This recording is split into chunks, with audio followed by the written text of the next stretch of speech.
नमस्कार, India news में आपका स्वागत है। मैं हूं डॉक्टर तरुणा एस गौड़। आज देश उत्सव के माहौल में डूबा हुआ है। आखिर हो भी क्यों ना, उसके आराध्य श्री राम का आज प्राण प्रतिष्ठा उत्सव मनाया जा रहा है। हर कोई अयोध्या नहीं जा सका, लेकिन हर किसी का मन अयोध्या में ही है। ऑटो से लेकर रिक्शा, गलियों से लेकर घर, हर तरफ राम ध्वज ही लहरा रहे हैं। उत्सव होना लाजमी भी था। आखिर 497 साल बाद राम को उनका जन्म स्थान मिला है जो उन्हीं का था। लेकिन ये साबित करना एक टेढ़ी खीर हो रहा था कि राम जी अयोध्या में इसी स्थान पर पैदा हुए थे। मामला सुप्रीम कोर्ट में था। वादी और प्रतिवादी पक्ष में बहस चल रही थी और वादियों से सबूत मांगे जा रहे थे, वो भी लिखित सबूत कि ये बताइए कि ठीक इसी जगह जहां पर ये विवादित ढांचा है, यहीं पर राम जी का जन्म हुआ था। सबूत और गवाह तो बहुत थे, लेकिन जज लिखित प्रमाण मांग रहे थे और ये लिखित सबूत दिया स्वामी रामभद्राचार्य जी ने।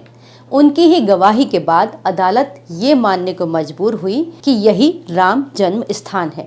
जज भी उनकी सटीक जानकारी को देखकर चकित रह गए थे, क्योंकि स्वामी रामभद्राचार्य नेत्रहीन है और जिस तरह उन्होंने ये बताया कि कैसे यही स्थान राम जन्मभूमि है, उसको सुनकर वो जज भी चकित रह गए। और जब बात लिखित सबूत की हुई, तब स्वामी रामभद्राचार्य जी ने सबसे प्राचीन ग्रंथ ऋग्वेद की जैमिनीय संहिता का जिक्र किया। उन्होंने उद्धरण सहित बताया कि वहां पर किस श्लोक में लिखा है कि कितने दूरी पर सरयू से वो जगह है जहां पर राम का जन्म हुआ। उन्होंने बताया कि अथर्ववेद के दशम कांड के 31वें अनुवाक्य के द्वितीय मंत्र में स्पष्ट रूप से लिखा है कि 8 चक्रों व 9 प्रमुख द्वारों वाली अयोध्या देवताओं की पुरी है। उसी अयोध्या में वो महल है जहां पर परमात्मा स्वर्गलोक से आए।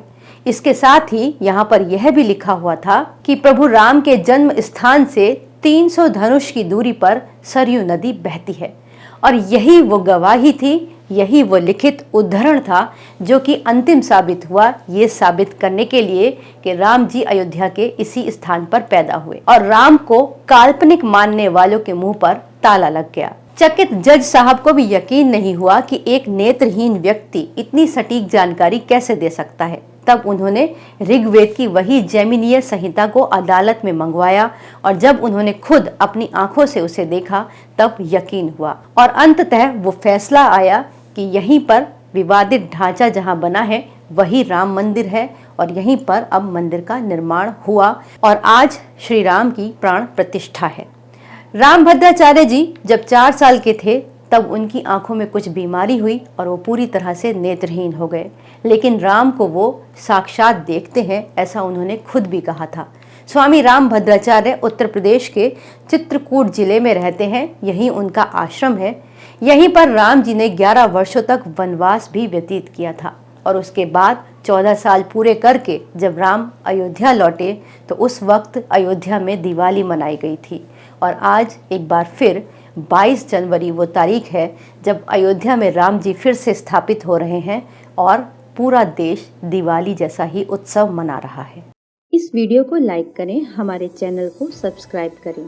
हमारे वीडियो सबसे पहले देखने के लिए बेल आइकन प्रेस करना ना भूलें।